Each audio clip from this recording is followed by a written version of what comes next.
Hi, my name is Damilola Oluwatoyinbo, the King Raiser, and I'm super stoked that you decided to click the link and watch this video today. And thanks to everyone who has subscribed. Thank you. If you have subscribed, if you haven't subscribed, why?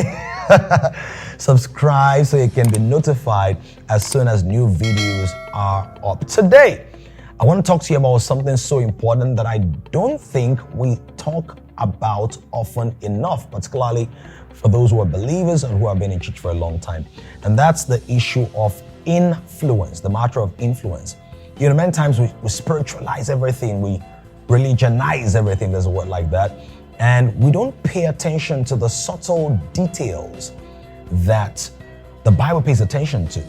Now, do you realize that when Jesus walked on the face of the earth, he became the most influential figure in his space, without a title, without a retinue of Roman soldiers, without billions of dollars in his bank account, without the trappings of the paraphernalia of royal majesty and authority. How was he able to develop such a massive movement, a compelling movement that still exists today, that has resulted in about 2 billion people identifying with that movement that some people call Christianity? He understood something, and that's what I want to talk about today. He understood the power of influence.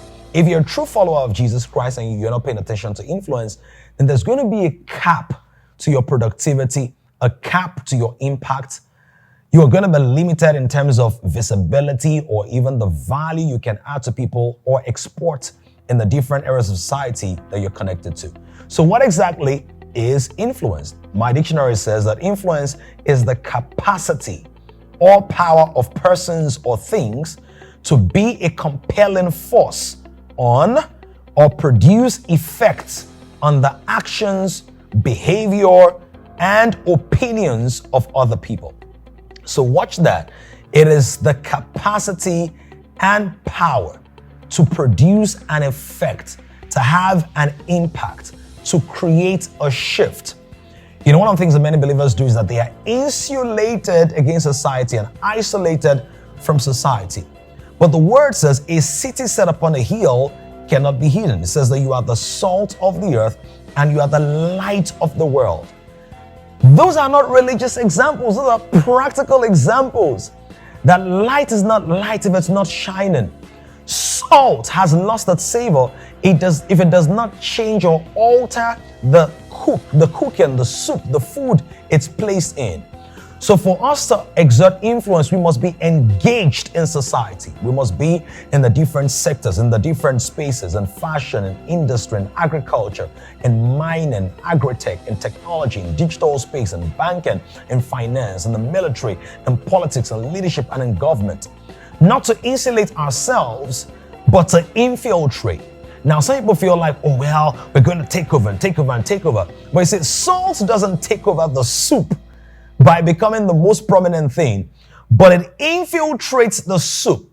So it infiltrates by exerting its influence. So can I ask you today, if you were to rate yourself on a scale of 0 to 10, how influential are you in your space? How influential are you in the place where you work, in your business, in your industry, your organization?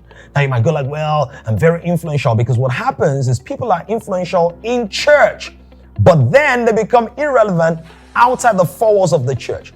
The early apostles and disciples were not dragging or fighting for the microphone, fighting for titles in there. Yet the word says in Acts 17:6, these men who have turned the world upside down are here as well.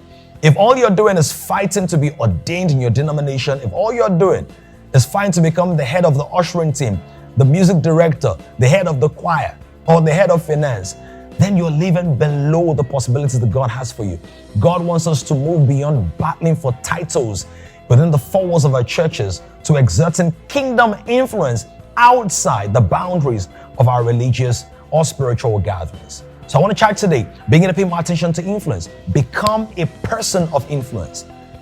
As we go along in this series, I'm going to talk about how you can become a person of influence. But today, let me know, What has stood out for you? Let me know your thoughts about influence. Let me know the changes you're going to begin to make in your life and in your space. Let me know what you're going to do to become more influential or to manifest more of the influence that God has given to you. Drop your comments right now. Let me know. And don't forget to subscribe and share this video. And I'm eager to connect with you again in the next episode of Raising Kings. Until then, keep on reigning because you're born to rule.